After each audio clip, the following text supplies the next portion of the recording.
Roma 10 ayat 17. Jadi, iman timbul dari pendengaran, dan pendengaran oleh firman Kristus. Meyakini bahwa jika kita meminumnya setiap minggu, dosa kita akan lebih cepat dihapuskan. Dimana menurut saya it doesn't make sense at all. Tidak ada namanya seperti begitu. Roti itu hanya roti, anggur itu hanya anggur. Jika kita bahkan menurut saya, ini saya tidak tahu apakah bertentangan dengan Alkitab atau tidak, tapi menurut saya itu cukup berhala. Berhala. Oke, dan kamu butuh religion, kamu butuh agama, dan agama Islam itu untuk membawa jalan kamu ke memagari. Jadi sometimes saya mau menanggapi narasi mbaknya yang ngomong bahwa alasan beliau berpindah dari keyakinan sebelumnya kepada keyakinan sekarang itu adalah agar beliau bisa lebih terkontrol dengan aturan-aturan yang ada. Jadi beliau membutuhkan religion atau agama yang bisa mengontrol dia dengan aturan-aturan tertentu karena beliau merasa bahwa dia adalah orang yang sulit dikontrol dan lain sebagainya. Dan bagi saya itu sah-sah saja ya, karena itu pendapat beliau dan beliau juga yang menjalani. Kamu pindah dari agama Kristen, kita bilang, ke entah ke ateis, entah kemana, terus kamu pindah ke Muslim. as a Muslim. Mohon maaf ya, ini kan cuma pertanyaan. Iya. Kenapa kamu pilih Muslim, sedangkan sebenarnya dari beberapa pilihan yang lain, baik ini Kristen ataupun ateis, Yes. menurutku Muslim ini yang paling tidak menguntungkan bagi wanita. Exactly. Sebenarnya itu tidak menguntungkan bagi wanita secara logically tidak menguntung. Patriarki. Yes. Yeah. Dan pokoknya sebagai wanita itu benar-benar ya nggak setara dan sedikit dirugikan lah ngomongnya. Benar ya, tapi seperti itu ya? Iya, memang ada pandangan seperti itu. Kenapa? Padahal kamu bisa milih loh. Kalau orang lain mungkin lahir secara Islam kan nggak bisa memilih nih. Tapi yang kamu kan seperti Kristen. Betul. Di Kristen tuh kita dianggap benar-benar setara. Yes. Kurang lebih setara ya? Equal lah. Equal ya? Yes. Apalagi kalau di ateis. Yes, itu nggak ada batas lagi. Nggak ada batas. Limitless itu. Terus gue sama, kita sama-sama napas, sama-sama makan. Iya, benar Ya kan? banget. Tapi kalau di agama Islam tidak seperti itu. Karena again itu kembali sebenarnya karena sifatnya saya, khususnya saya pelihara. Kayak again, kalau the religion I born in kan belum tentu saya perlu pegang sampai saya meninggal dong. Dan now I make a choice. Aku pilih Islam karena saya sadar diri sebenarnya. When I become atheist, itu kan pas saya masih megang Kristen, saya megang ateis nih. Saya nggak mau nih. Saya istilah saking saya sok tahu atau saking saya pingin superiornya ya, saya pingin menyatukan dua barang supaya complete. Karena what I didn't get in Christian, I get it atheist. Jadi aku jalanin bareng-bareng. Saat aku pindah ke Muslim, aku pilih menjadi seorang Muslim, dan aku pindah ke Islam adalah karena itu yang bisa mengontrol diri aku. Jadi aku tidak menganggap diri aku itu segala-galanya. From the rules, because people like me itu butuh rules. Tanpa rules, nggak ada batas di dunia ini bagi saya. Jadi kenapa harus dibutuhkan patriarki itu? Karena there is women like me. Kalau misalnya kami dibiar sendiri, dunia hancur bener. Hancur. Gitu loh. Jadi sometimes ada tujuan sebuah agama. Kenapa sih agama bisa dikontrol? Kenapa kita dikontrol oleh patriarki? Karena sebenarnya perempuan juga, we are best to be advisors. When we become advisors, hal-hal kayak saya nih, kalau saya jadi pemimpin, saya jadi leader, karena I also have my superiority, dan saya selalu melihat I can think better than you, I can make better than you kan. One day, who can coach me gitu loh? Because I always feel better. Satu hari sepandai-pandai lompat, tupai melompat pasti jatuh. Walaupun kita sepinter-pinternya, tapi kalau kita nggak mau nunduk, kita pasti jatuh. And I believe that will happen. Jadi sebelum itu terjadi pada saya nih, saya udah ngerti nih, diri saya ini kuat banget, keras banget. Kadang aku juga gak ngerti ya. Aku bahkan mau nasihati diri aku nih, lu jangan ambil keputusan begini. Tapi saking kerasnya pendirian saya, dan dibaskan dengan logik yang jelas, dan faktanya begini nih, mendukung nih. Bahkan hati nurani saya udah gak bisa melawan keinginan saya. Jadi our heart udah nggak bisa ngelawan nggak bisa ngelawan keputusannya. Agak aneh pernyataan kamu dengan apa yang terjadi. Karena biasanya orang yang tidak bisa ditahan, orang yang dominan, orang yang meledak-meledak, orang yang logik banget gitu ya, pasti nggak pengen dikontrol. Dan ketika mereka tidak pengen dikontrol, mereka pasti akan pindah ke sebelah nih. Iya. Atau ke ateis nih kayak gitu. Karena di sini Anda sangat dikontrol loh. Yes. Anda sangat dikontrol. Pemikiran Anda ya kebetulan Jesslyn di sini pakai hijab kayak gitu ya. Betul sekali. Dan hijab saya sebenarnya udah kontrol ya. It's the shape of control. Begitu juga dengan patuh kepada suami, betul menunduk sekali. kepada suami, tidak boleh. Ada banyak, nanti kita bahas satu persatu. Siap. Ya, termasuk poligami. Exactly. Termasuk menikah, mengizinkan suami menikah lagi itu adalah surga. Yes. Ini kan menunjukkan bahwa sebenarnya bagi seorang wanita itu ya ya benar-benar kayak dipagerin ya. Bener kamunya ya. ya. Nah, kalau dari saya tuh karena memang again saya tuh sadar dirinya saya bahwa kalau misalnya saya mau superior terus nih, ini kan the choice is kalau misalnya saya tetap mau di seberang, saya tetap mau di Kristen dan ateis, berarti saya mau mempertahankan posisi saya kan. Sedangkan saya tahu posisi saya ini dangerous untuk myself. Deep inside dalam hati saya tahu saya gini terus. One day I will get destroyed by myself. Yang mana yang kamu takutkan destroy yang apa tuh? Jati diri saya tuh orangnya keras dan very apa ya, kalau saya mau sesuatu istilahnya fokusnya saya bisa 100% ya, apapun cara apapun itu, gimana pun caranya saya akan halalkan sampai saya jadi. And I know every single step of it, dan aku tahu seberapa jauh lines yang akan I cross. Bukan cuma saya cross, saya ilangin tuh line.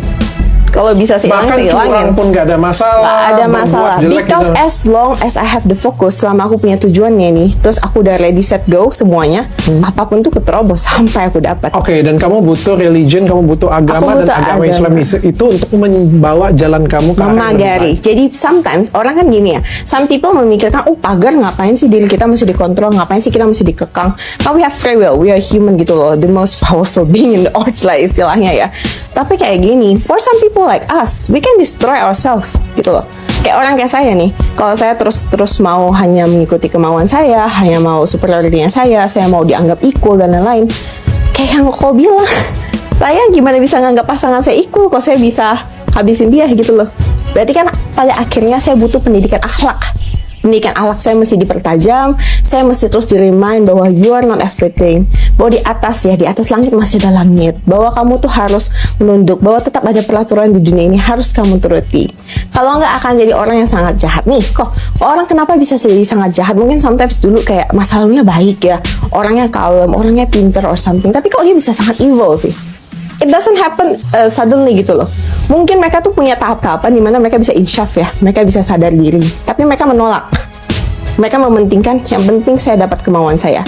We only live once, right? Tapi kayak gitu, saya melihat the other side of it. Okay, we only live once, we get everything we want. With what cost gitu loh? There is the cost of everything. Nah, saat saya sudah mulai sadar di Kristen tuh saya udah mulai agak benar-benar lainnya udah hampir hilang nih. Istilahnya hati nurani saya tuh sudah mulai dikalahkan dengan logiknya saya ya. Kayak logically, betul kata Richard, lu jangan pindah, rugi kalau pindah. Logically begitu kan. Tapi deep down inside I know kalau aku nggak pindah, I will destroy myself one day. Oke. Deep down aku ngerti itu. Dan selama aku masih punya sedikit, ini perbandingan saat aku pindah itu tuh 50-50 kok. Jadi nggak 100% langsung kayak 100% Islam. Bohong, itu nggak ada. Terus 50-50. Pasti awalnya 50-50, terus lama-lama jadi 60, awalnya mah bukan 50-50. Awalnya nggak sampai 70 malahan kok. Jadi ini kan 50-50, ini 50% ateis and Christian, ini 50% Islam. Kita tahu Islam udah good nih. Kita udah dapat buktinya, dalil, everything kita udah tahu. Ini 50% yang ateis and Christian masih bilang, lu ngapain repot-repot cong? Kayak ini tuh menyakitkan kalau sekali lu pindah. Tapi dalam 50% kita, hati kita tuh tahu, ini kayak, ya ini tuh egonya saya. This is my ego gitu loh. Jadi saat 50% of my hati nurani udah menjawab, oke, kuatkan diri aja. Barang itu ada proses. Kalau melakukan hal yang tujuannya baik itu ada cost-nya juga. Sama juga when you do something bad, ada konsekuensinya juga. Tapi kan masalahnya adalah tujuan lu apa? Apakah konsekuensi ini worth it untuk ditembus untuk meraih tujuannya saya? Nah, setelah saya timbang, ternyata konsekuensi masuk Islam itu jauh lebih tinggi dibanding saya mempertahankan nih hidup saya seperti ini. Hidup saya yang sebelumnya saya udah bisa mempetakan ya, istilahnya bukan kita bisa see the future, tapi kita bisa mind maps kan, berdasarkan dengan kelakuannya kita, history kita, what we ever did, pencapaiannya kita, and what we apa harga yang kita bayar untuk mendapatkan itu. Kita dan kita tahu nih. Nah, saya berdasarkan logika itu, ini cuma nembus 1%, 2% tuh. Jadi nggak nembus banyak. Aku pengen ada cerita sedikit. Jadi ada sedikit perbedaan antara laki-laki dan wanita kalau misalnya di agama Islam ya. Salah satunya itu ada dosa istri terhadap suami. Dan ini pertanyaannya. Contohnya kalau misalnya berzina dengan laki-laki lain ya. Kalau laki-laki berzina dengan wanita lain juga sebenarnya dosa juga ya. Salah satu mungkin dosa yang paling aku highlight ini itu termasuk dosa istri loh. Menolak suami yang mengajak berhubungan badan, betul. Iya. Itu dianggap dosa. Iya. Kalau misalnya surganya istri itu ada di suami ya. Jadi harus patuh terhadap suami. Betul. kalau misalnya suami mengajak berhubungan intim harus mau. Aku nggak tahu dosa nggak ya kalau suami menolak hubungan intim dengan istri, itu dosa nggak ya? Harusnya saya, kalau aku belum belajar soal bagian suaminya ya, tapi kalau aku belajar di bagian istrinya adalah kita dosa di bagian istri jika kita menolak. Karena again kan dosa istri itu ada yang ditanggung oleh suami jika misalnya suami sudah memperingatkan kita. Ya, jadi kalau misalnya suami kita udah tahu, tapi suaminya harus peringatin dulu ya. Jadi jangan sampai yang kayak benar-benar nggak diketahui nih. Kalau nggak dosa loh kamu loh. Ini berhubungan atau transaksi sebenarnya? Tapi gimana kalau misalnya si istrinya itu lagi nggak mood, kan kita nggak mood. Betul. Jadi hal seperti itu tuh lebih kayak begini, kan memang kita sebenarnya tidak boleh menolak, tapi kita bisa memberikan understanding gitu loh. Jadi jangan ditolak mentah-mentah, atau samping misalnya istri dalam posisi ya tidak terlalu sehat, tidak terlalu fit, nggak dosa harusnya untuk kita menolak. Tapi juga bisa kita menolak dengan niat. Kalau dengan niat gak mood, ya beresin dulu moodnya. Astagfirullah. Ya kan gak harus ditolak 100%, bisa ditunda ataupun tunda bisa besok. tunda besok. Itu mah namanya. Ada beberapa yang perlu saya highlight dari ucapan itu. Yang pertama, ucapan dan perkataan Anda sama sekali tidak sinkron dengan buah hidup, tingkah laku, dan sikap Anda sendiri. Saling bertentangan dan sangat kontradiksi. Ya, alih-alih menjadi teratur, ya, terpagari dengan baik dengan convertnya Anda seperti yang Anda harapkan, malah Anda semakin liar. Di dalam iman Anda sekarang, ada suatu frasa yang sangat terkenal, untukmu agamamu dan untukku agamaku. Yang artinya, oke, biarkan orang beriman dengan apapun pilihan iman mereka. Tapi apa yang Anda lakukan? Anda sibuk pergi podcast sana, podcast sini, bahas-bahas iman Kristen, bahas-bahas Alkitab, manuskrip, bahkan bahas Paulus dan bahas para rasul, seakan-akan membuat kesannya bahwa Anda paling mengerti mengenai iman kekristenan, padahal Anda sama sekali tidak mengerti apapun tentang iman kekristenan. Buktinya apa? Hal-hal mendasar saja Anda tidak mengerti. Ketika Anda mengatakan Paulus adalah nabi, ketika Anda mengatakan Anda dibaptis berapa kali lah, dan banyak hal sebagainya. Untuk pertanyaannya mengenai 7 kali baptis, retorika pertanyaan kembali, emang ada batasan untuk baptis berapa kali? Pertama itu perlu dipahami dulu lah ya. Mungkin untuk 7 kali atau 10 kali ya? 7 ada batasan, tapi tidak ada batasan. Saya baru 7 kali. Kalau bisa 10 kali mungkin. Kalau makin lama saya bisa 10 kali.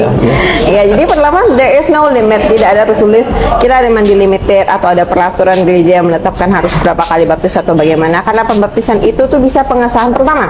Ada beberapa unsur untuk bisa kenapa orang bisa sampai ikut pembaptisan. Pertama adalah untuk pengesahan, misalnya pindah agama akan dibaptis. Itu alasan pertama. Yang kedua tuh ada untuk pengesahan sebagai jemaat tetap. Misalnya Anda berpindah gereja dari sinode A menjadi sinode B. Nah, Anda mesti baptis jika Anda ingin menjadi jemaat tetap sebagai pengesahan. Nah, habis itu ada dalam kasus di mana Anda ingin naik misalnya kepada jabatan lebih tinggi, misalnya kepada menjadi pendeta atau misalnya menjadi pengurus yang jauh lebih tinggi, pendoa syafaat, ataupun dalam case saya pemusik. Dibaptis disahkan supaya kita mengerti teori yang dipelajari dalam gereja kita juga mengakui bahwa kita ada jemaat tetap, kita juga menjunjung loyalitas kita terhadap gereja tersebut, bahwa sah kita dibaptis oleh gereja tersebut.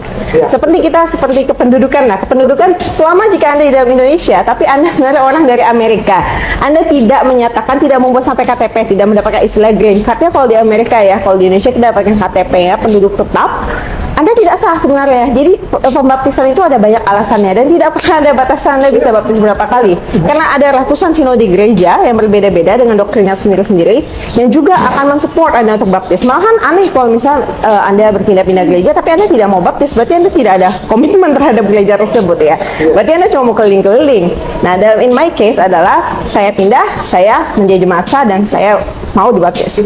Dan dibaptis sebenarnya adalah hal yang baik ya. Karena itu ada penguatan iman sebelum pembaptisan, itu ada pelajaran prabaptis. Prabaptis itu kita ada bimbingan prabaptis seperti apa. Dan sebenarnya sebagai orang Kristen harusnya kalian lebih mempelajari ya hal-hal seperti begini karena it's quite crucial juga. Dimana misalnya Anda juga merasa tahap hidup Anda perlu bertobat atau keimanan Anda sudah rendah, Anda ingin melakukan pembaptisan ulang, silakan saja. There is nothing wrong about that. Karena setiap tahun sinode-sinode gereja akan melakukannya. Setiap gereja itu punya masa-masa pembaptisan yang Anda boleh membaptis ulang. Jangan 7 kali, 30 kali, 1 tahun sekali juga nggak apa-apa sebenarnya. Paulus itu adalah nama baru dari Saulus. Awalnya Paulus itu bernama Saulus. Dia tuh tukang bunuh. Dia yang bunuh ya. Memang dia yang bunuh ribuan. Motivasinya apa dia? Motivasi memang karena dia kejam. Sifat dasarnya memang karena Saul sendirilah ada memang orang yang kejam, orang yang merasa dirinya Tuhan, orang yang memang sangat tegar teguh dengan pendiriannya dia, dan dia sangat membenci Kristen. Harus kita tekankan ya, dia adalah pembenci Kristen. Itu kenapa dia membunuh semuanya. Allah. Itu adalah Saulus yang menulis kitab Perjanjian Baru kita. Oke. Nah, kenapa dia bisa jadi Paulus? Singkat ceritanya dia menjadi Paulus, katanya dia didatangi oleh Roh Kudus, dan dia tiba-tiba merasa ya dia harus bertobat. Ya, dia merasa dia harus bertobat. Jadi tiba-tiba dia langsung bertobat. Sampai sekarang kayak dikatakan penyebabnya karena apa-apa, rata-rata penyebab yang dikatakan adalah karena emang dia itu dicurahi oleh Roh Kudus, memang dipilih ya, dipilih, tapi tidak ada pembuktian seperti apa dia dipilih. Dia bertobat secara tiba-tiba. Jadi pertobatannya itu bukan seperti memang memang ada dikasih tahapan-tahapannya, tidak, tapi itu tiba-tiba, dan kebanyakan itu adalah karena Roh Kudus. Ya, penyebab utamanya adalah karena Roh Kudus.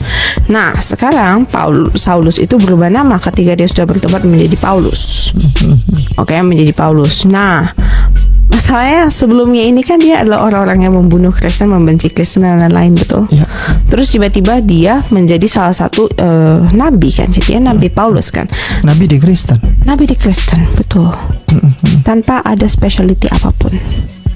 Nabi harusnya untuk memegang nama nabi tersebut kan harusnya ada kriteria, betul. Ya. Karena kalau tidak ada kriteria, udah pengemis aja jadi nabi juga bisa, betul. Jika tidak, nabi itu lebih tinggi tingkatannya daripada manusia, betul. Karena beda dengan makhluk awam tuh, termasuk harus ada nubuat. Nah, betul, harus ada nubuat nabi. Jadi harus ada persyaratan yang dipenuhi dulu, baru dia bisa menjadi nabi. Karena levelnya sudah lebih atas, dan dia nanti akan didengarkan oleh masyarakat awam dengan jumlah yang cukup banyak. Jadi berbahaya jika dia itu tiba-tiba dinubuatkan, atau misalnya dia tiba-tiba dikatakan sebagai seorang nabi tanpa melalui apapun, tanpa mempunyai keahlian atau specialty apapun sebagai seorang nabi. Tapi kita akuin dia sebagai nabi, betul? Iya. Kita akuin dia pembunuh kan? Kita tahu dia pembunuh. Kita tahu seberapa besar dia benci Kristen. Yeah. Tapi sekarang kenapa kita percaya kitab-kitab yang dia tulis? Jadi hal-hal yang dia tulis ini kenapa boleh keluar?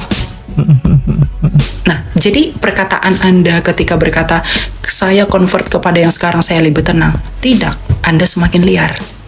Jika Anda berbicara tentang iman kekristenan, yang tidak lain adalah iman Anda sebelumnya, sebelum Anda convert kepada iman yang sekarang, dengan literatur yang sah, dengan data-data yang valid, dengan data-data yang akurat, ya nggak masalah, itu sah-sah saja. Tapi justru Anda sendiri menunjukkan kebingungan Anda. Dan kebingungan itu yang lebih mengherankan lagi, itu berusaha Anda yakinkan kepada audiens dengan mengemasnya dengan berbagai rupa.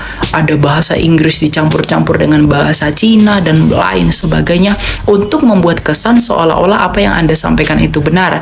Padahal sama sekali substansi dan esensinya tidak ada sama sekali. Begitu. Jadi bukannya semakin tertib, bukannya Anda semakin terpagari seperti yang Anda harapkan, justru Anda semakin liar, dan Anda tidak menghidupi frasa tadi. Untukmu agamamu dan untukku agamaku, itu tidak Anda hidupi. Ya, jadi coba ucapan itu dan tingkah laku itu, buah hidup itu harus sinkron, Mbak. Seperti perkataan Yesus sendiri dalam Matius 7, dari buahnya lah kamu kenal mereka.